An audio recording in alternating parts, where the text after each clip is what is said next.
श्रीनिर्मला देव्यै नमो नमः। ॐ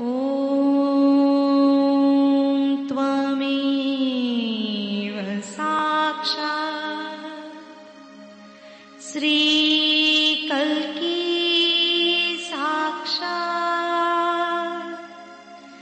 श्री आदिशक्ति माताजी। श्रीनिर्मला देव्यै नमो नमः। ॐ त्वमेव साक्षात् श्रीकल्की साक्षात् श्री सहस्रार स्वामिनी मोक्ष प्रदायिनी माताजी।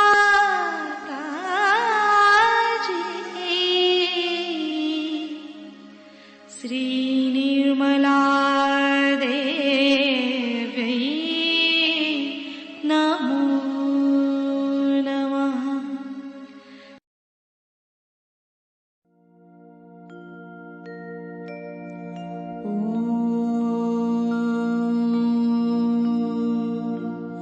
तमेव साक्षात्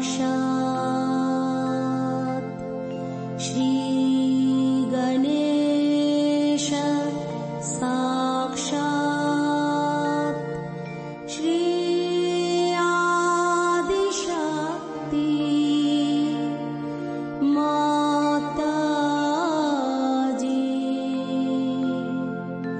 श्रीनिर्मला देवै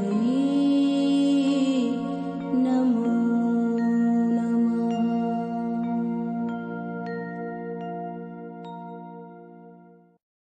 जय श्री माता जी। दोनों हाथ माँ के सामने हृदय में श्री माता जी को नमन करेंगे। श्री माता जी की छवि को अपने सेंटर हृदय पर स्थिर करेंगे। परम पूज्य श्री माता जी, कृपा करके हम सभी के हृदय को अपने रहने के योग्य बनाइए। श्री माता जी, हम सबको क्षमा कर दीजिए, हम सभी अज्ञानी हैं।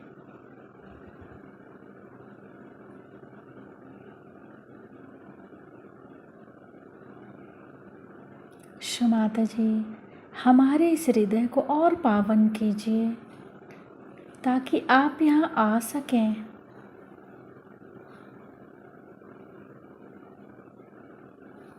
माँ की छवि को सेंटर हृदय पे निरंतर देखते हुए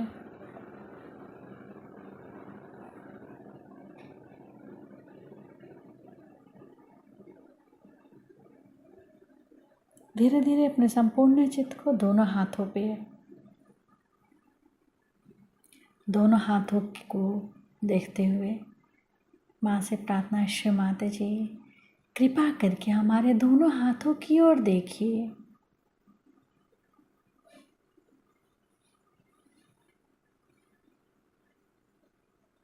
धीरे धीरे अपने संपूर्ण चित्त को सेंटर मूलाधार को अपने चित्त को वहाँ स्थिर करेंगे।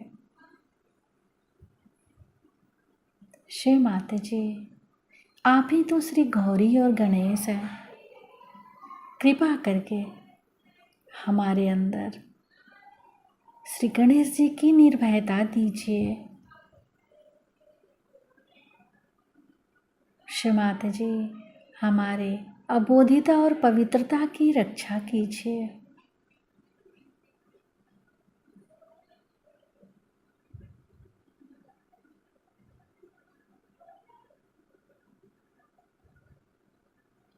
धीरे धीरे अपने संपूर्ण चित्त को सेंटर स्वादिष्ठान,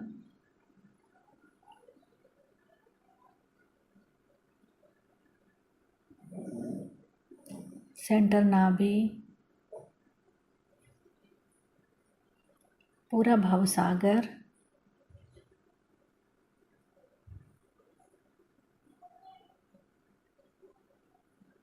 सेंटर हृदय,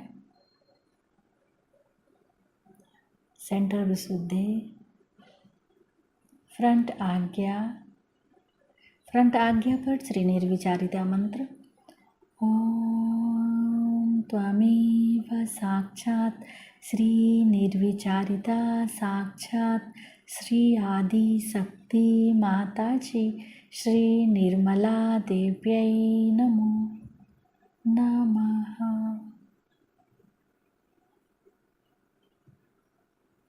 बैक आज्ञा,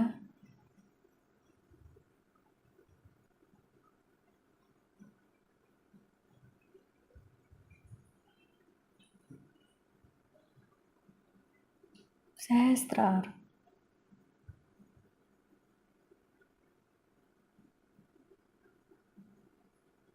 सहस्त्रार पर एक चित रहेगा, एक चित सेंटर मूलाधार, दोनों जगह एक साथ। सहस्त्रार से सेंटर मूलाधार,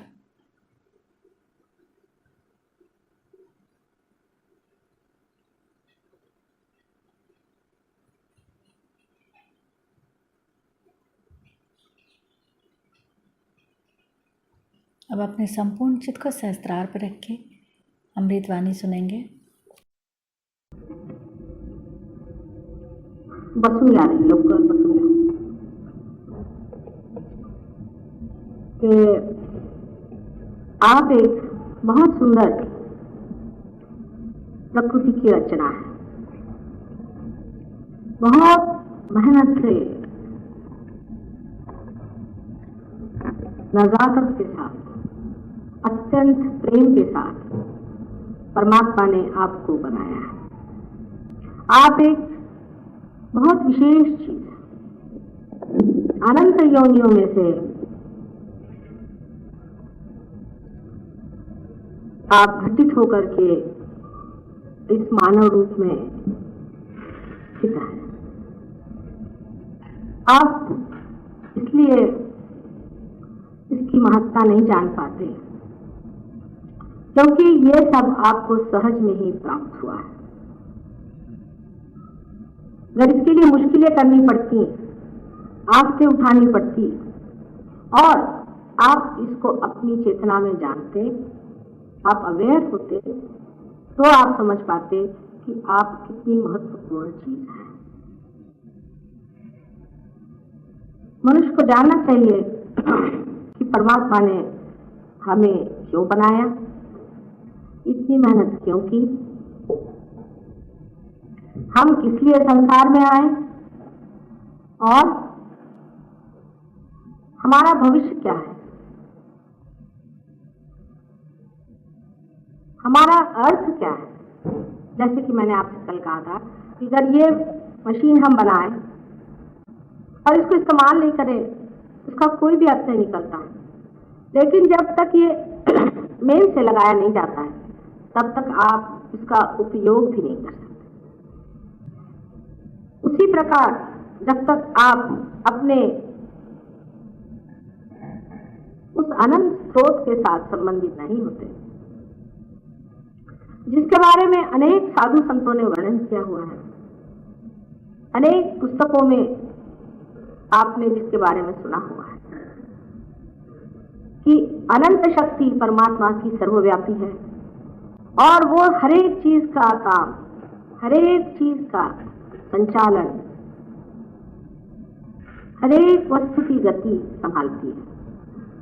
ये सुनी समझी हुई बात दूर की लगती थी। जब तक आप उससे संबंधित नहीं होते, तब तक ये समझ में आने वाली नहीं। जैसे कि कल मैंने कहा था कि आत्मा को जाने बगैर आप परमात्मा को जान ही नहीं सकते। ये तो ऐसा ही हुआ कि आपके टेलीफोन का कनेक्शन लगा नहीं और टेलीफोन आप इस्तेमाल कर रहे हैं। जो कुछ आप धर्म के नाम पर आज तक करते रहे वो इसी तरह का अंधाधुंध काम रहा है। ये आपको समझ में आ जाएगा एक बार आपका कनेक्शन लगने के बाद। जब तक आपका कनेक्शन नहीं लगा है तब तक ये प्रश्न बना रहेगा। अब हम क्या हैं, हमारे अंदर कौन सी व्यवस्था परमात्मा ने की है और किस मशीन के कारण, किस तंत्र के कारण हम उसको प्राप्त होंगे, इसके बारे में मैं आपको बताना चाहती हूँ। ये विषय बहुत ही क्लिष्ट है। वास्तव में ये विषय तो तब बताना चाहिए जबकि आप पार हो जाएं, जिसके वक्त आपका कनेक्शन हो जाए। मानो ये कि आप अंधे हैं और आपसे मैं बताऊं कि ये ऐसा बना हुआ है और यहाँ पर ये लाइट है और यहाँ पर इस तरह का रंग लगा है और इसका वातावरण बड़ा ही सुंदर है और यहाँ बड़ा अच्छा लगता है। आप यही कहेंगे कि हमारे पास आंखें तो है नहीं, हम इसे कैसे जानेंगे। और हमारे लिए भी ये बड़ा क्लिष्ट होगा समझाना। जैसे कि इस कमरे की लाइट अगर जलानी हो तो आप एक स्विच ऑन कर दीजिए और लाइट ऑन हो जाए। इसी प्रकार आपके अंदर भी कोई चीज ऐसी ही बनी हुई पूरी तरह से तैयारी करके परमात्मा ने रखी हुई है, उसको जगाना मात्र है। जब आप आलोकित हो जाते हैं, जब एनलाइटन हो जाते हैं तो सारी चीज आसानी से समझ में आती है। पर अगर ये लाइट जलाने से पहले ही मैं आपको लेक्चर देना शुरू करूं कि ये लाइट कैसी आई, इलेक्ट्रिसिटी कहाँ से आई, इसका इतिहास क्या है, कैसे बना, तो सर दर्द हो जाता है। लेकिन आधुनिक मानव को सर दर्द लेने की आदत है। वो पहले चाहेगा कि पहले सर दर्द ले फिर उसको हटाए। उसको कोई चीज आसानी से अगर मिल जाए तो वो बड़े आश्चर्य से पूछता है कि हमने तो पढ़ा है कुंडलिनी के बारे में कि वो तो बड़ी मुश्किल चीज है, वो तो हजारों वर्ष में होती है, वो तो बड़ी मुश्किल चीज है और उसमें आदमी को ये करना पड़ता है, वो करना पड़ता है। तो इस पे इतना ही कह सकते हैं कि भाई हो सकता है कि हम इसके माहिर, हम इसे जानते हैं और कुछ विशेष बात हमारी है ही जिसके कारण हम इसे आसानी से कर देते हैं और बहुतों का ऐसे हो चुका है। इतना ही नहीं, जब आपका भी अंतर्योग स्थापित हो जाएगा, जब आप भी इसे प्राप्त होंगे तो आप भी दूसरों की जोत जला सकते हैं बहुत आसानी। तो बहुत से लोग हमने देखा है, खासकर इस बम्बई शहर में, पार होने के बाद फिर कोई प्रयत्न नहीं करते, कोई आगे नहीं बढ़ते। इस बम्बई शहर में एक तरह की इनर्शिया, जड़वाद इसको पकड़े हुए है। इसके बारे में मैंने कल कहा था, आप भी सब मुंबई शहर में रहते हैं, इसलिए मैं आपसे कहना चाहूंगी कि अति सूक्ष्म ये संवेदना है, अति सूक्ष्म घटना है। ये घटित होना आपकी पूर्व संपदा का फल है, जन्म जन्मांतर की चीज आप पा रहे हैं। इसको आप समझ लें और इसमें गतिमान हो, ये नहीं कि जहाँ के तहाँ पाया और खत्म कर दिया। और जब ऐसा होता है तब हम देखते हैं इसका फल बहुत ही कम मिलता है। इसके अनेक फल हैं, उसमें से सबसे बड़ा फल यह है कि आपकी शारीरिक व्याधियां पूरी तरह से छूट जाती है, बाय प्रोडक्ट है। क्योंकि आपके अंदर अगर परमात्मा का आलोक आने वाला है, अगर आपकी आत्मा जागरूक होने वाली है, तो ये शरीर का मंदिर भी निर्मल होना पड़ता है। आप में अगर कुछ मानसिक बीमारियां हैं वो भी ठीक हो जाती है। आपकी बुद्धि भी आलोकित होकर के आप बुद्धि को प्राप्त करते हैं, विजडम आप में जागरूक हो जाती है। और चौथी जो सबसे बड़ी चीज हो जाती है कि आपके अंदर से आत्मा स्पंदित होने लग जाता है। आप इसको चैतन्य के रूप में अपने हाथ से बहते हुए देखते हैं। इसको लोग वाइब्रेशन कहते हैं, इसको कि सौंदर्य लहरी आदि शंकराचार्य ने कहा है। बाइबल में से कूल ब्रीज कहा हुआ है। इसको आप जब पाते हैं तो हाथ में से ठंडी ठंडी हवा, बहुत ही ठंडी ठंडी हवा चेतन की बहती है। वाइब्रेशन का आप लोग सोचते हैं कि बदन हिलना या कुछ उसमें इसी तरह का झकझोर होना तो गलत बात है, इसको भी समझ लेना चाहिए। वाइब्रेशंस माने बिल्कुल ठंडी ठंडी बहने वाली बहुत ही शीतल ऐसी हवा, जिससे बड़ी अंदर में शीतलता आती है और बहुत ही ज्यादा आशीर्वादित भावनाएं अंदर में पुलकित होती है। ये एक वास्तविकता है, साक्षात है, एक्चुअलाइजेशन है। ये कोई झूठ बात नहीं, ये कोई ब्रेन वॉशिंग नहीं, ये एक्चुअलाइजेशन है। इसमें आप वास्तविक में से पाते हैं और ये चीज आपके अंदर घटित होना एक अत्यावश्यक चीज है। अगर ये चीज घटित नहीं हुई तो मनुष्य जहां के तहां रह जाएगा। वो किसी भी तरह से उस चीज को प्राप्त नहीं कर पाएगा जिसमें वो अपना अर्थ देखे, जिससे वो समर्थ हो जाए। अब ये आपके सामने यहाँ कुंडलिनी रखी हुई है, इसे आशा आप लोग सब देख सकते हैं। क्या आप सब लोग देख सकते हैं? इसका चित्र यहाँ बनाया हुआ है वास्तविक। अब ये कुंडलिनी आपके अंदर बसी हुई है, जो कि आपके अंदर भी अंकुर रूप आपके त्रिकोणाकार अस्थि में, ट्रायंगुलर बोन में स्थित है। ये शक्ति परमात्मा ने एक अंकुर के तरह आपके अंदर स्थित की है।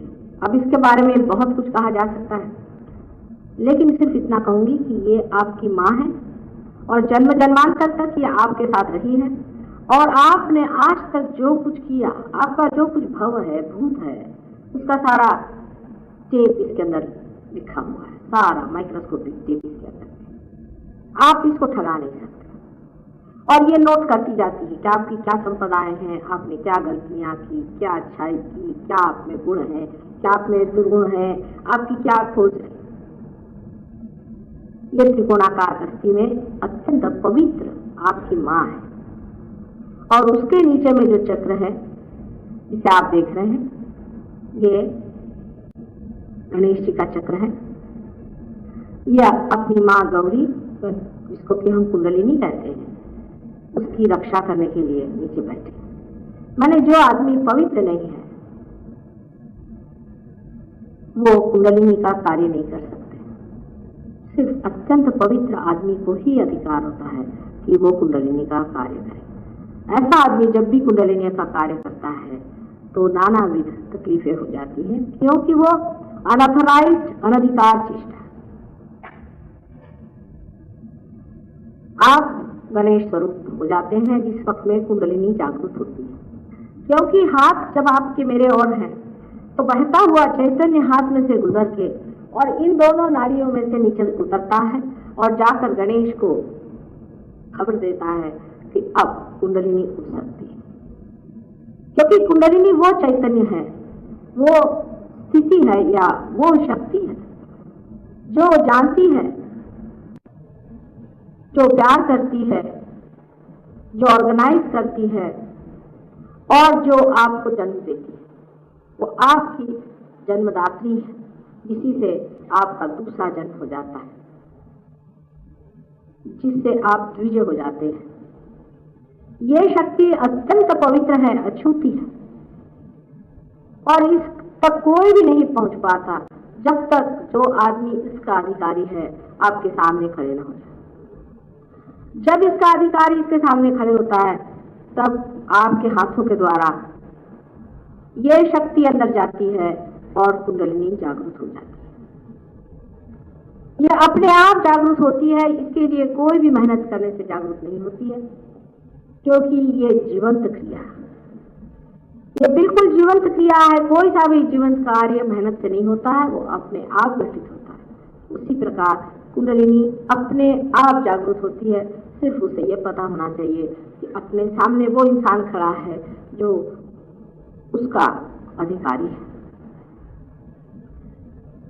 यह कुंडलिनी उसके बाद दूसरे 6 चक्रों को छेदती हुई ऊपर जाती है।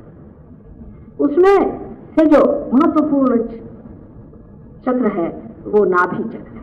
हालांकि ये तीसरा चक्र माना जाता है, पर कुंडलिनी दूसरे चक्र को न छेदते हुए पहले तीसरे में जाती है, क्योंकि दूसरा चक्र नाभि से निकल के ऊपर घूमते रहता है।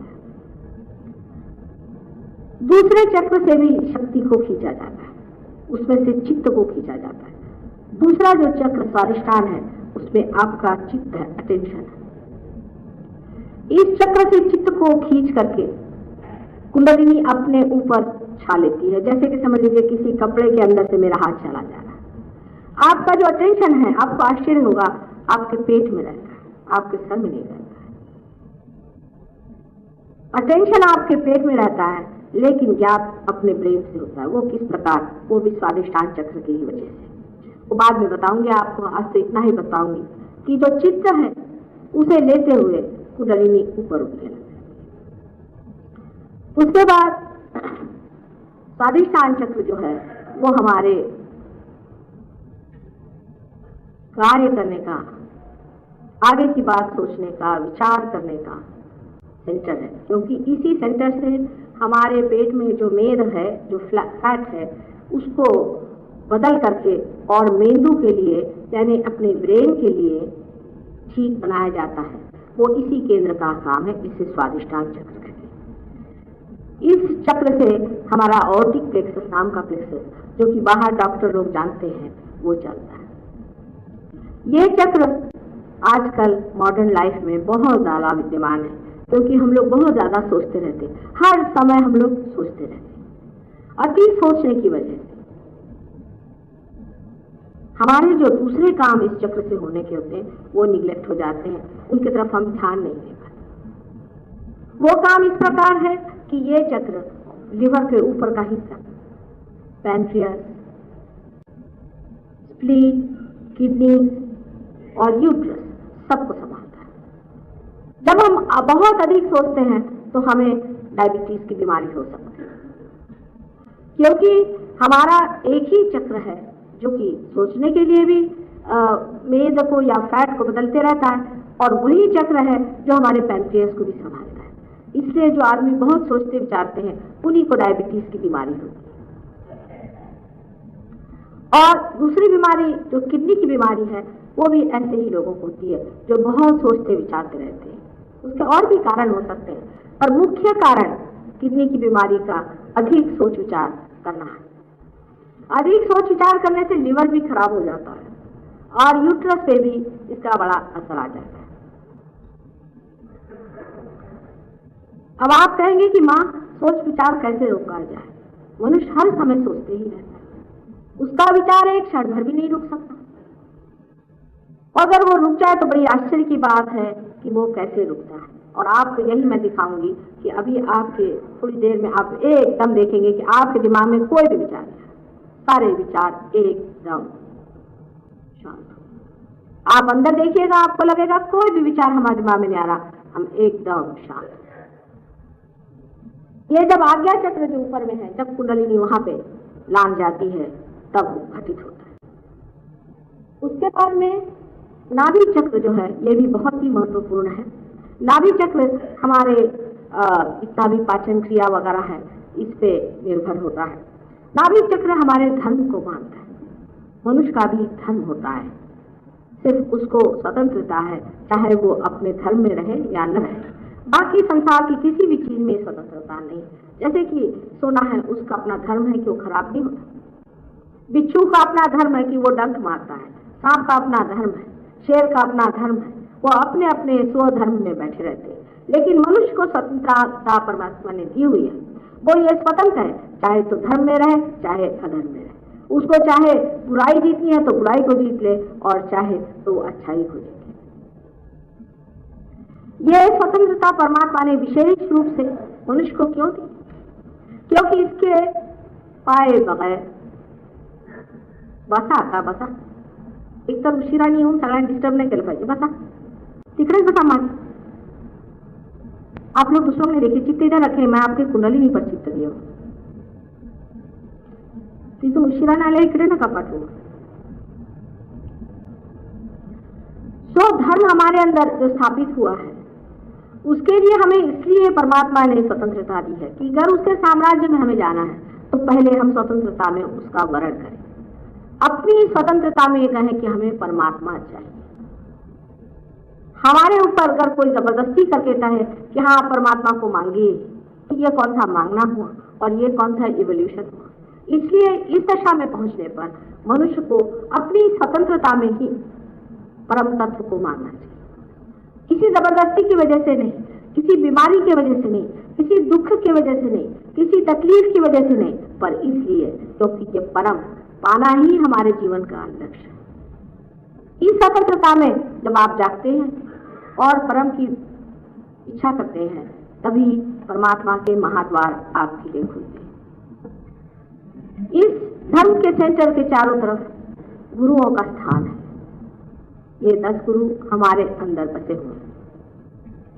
ये मुख्य 10 गुरु हैं। ये दत्तात्रेय के अनेक अवतरण हैं। इनमें से हम कह सकते हैं शुरू से कि सॉक्रेटिस अपने जमाने के, मोसेस पुराने ज़माने के, इब्राहिम, मोहम्मद साहब, गुरु नानक, अभी अपने जो शिरडी के साईनाथ हो गए, ये लोग सब एक ही तत्व के, जोराष्ट्र, ये सब लोग एक ही तत्व के, एक ही व्यक्ति के, एक ही महत्ता के अवतरण है। उनमें जरा भी अंतर नहीं है। मोहम्मद साहब में और नानक में इतना सा भी अंतर नहीं। उन्होंने ही फिर से जन्म लिया, क्योंकि मोहम्मद साहब ने जब देखा कि लोग इस तरह से उनके धर्म का विपर्यास कर रहे हैं और धर्म को छोड़कर गलत चीजों में पड़े जा रहे हैं, तब उन्होंने नानक साहब का जन्म लेकर के और उन्होंने उस चीज को ठीक करने की कोशिश की और दोनों ने पूरी समय यही कोशिश की कि वो लोग एकता में आ जाएं, उनमें यूनिटी हो जाए। पर आप जान ही रहे हैं कि उनका भी क्या हाल हो गया। स्वाधिष्ठान चक्र पे श्री ब्रह्मदेव का स्थान है और सरस्वती उनकी शक्ति है, और नाभि चक्र पे श्री लक्ष्मी नारायण का स्थान है। अब लक्ष्मी जी के बारे में हमारे यहाँ बहुत ही विपरीत कल्पनाएं हैं। लक्ष्मी नारायण का स्थान जो है वही हमें धर्म के प्रति रुचि देता है। उसी के कारण हम धर्मपरायण होते हैं, उसी से हम धर्म धारणा करते हैं। यानी कार्बन में भी जो 4 वैलेंसीज हैं वो भी इसी धर्म धारणा की वजह से है। और जो आप भी मनुष्य रूप हुए हैं, आपका भी जो कुछ इवोल्यूशन हुआ है वो भी इस लक्ष्मी नारायण के तत्व से ही हुआ है। ये विष्णु तत्व से ही ये कार्य होता है। और जो अपने को वैष्णव कहलाते हैं उनको जान लेना चाहिए कि जब तक उन्होंने आत्मा को पाया नहीं, उनका वैष्णव धर्म अधूरा रहे।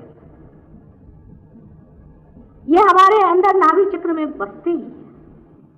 विष्णु जी ही अनेक अवतरण लेते हैं, शिव जी के अवतरण नहीं होते। ब्रह्मदेव ने एकमात्र बार अवतरण लिया था। इसके बारे में आपको कहे तो आप आश्चर्य में होंगे कि उन्होंने एक बार हजरत अली के नाम से इस संसार में अवतरण लिया था। और ये सत्य है या नहीं, ये आप वाइब्रेशंस पे देख सकते हैं। जिस वक्त किसी आदमी को डायबिटीज की बीमारी हो जाती है तो आपको हजरत अली का नाम लेना पड़ता है, चाहे आप हिंदू हो, चाहे मुसलमान हो, चाहे पारसी, क्योंकि उनका ही अवतरण वहां पर बैठा हुआ है और उन्हीं का नाम लेने से डायबिटीज की बीमारी ठीक होती है। सहयोग में हमने 100% डायबिटीज ठीक किया है, 100%। और अब यह है कि डॉक्टर लोग तो इनक्योरेबल कहेंगे, क्या वो किसी से हजरत अली का नाम थोड़ी लेने के लिए कह सकते?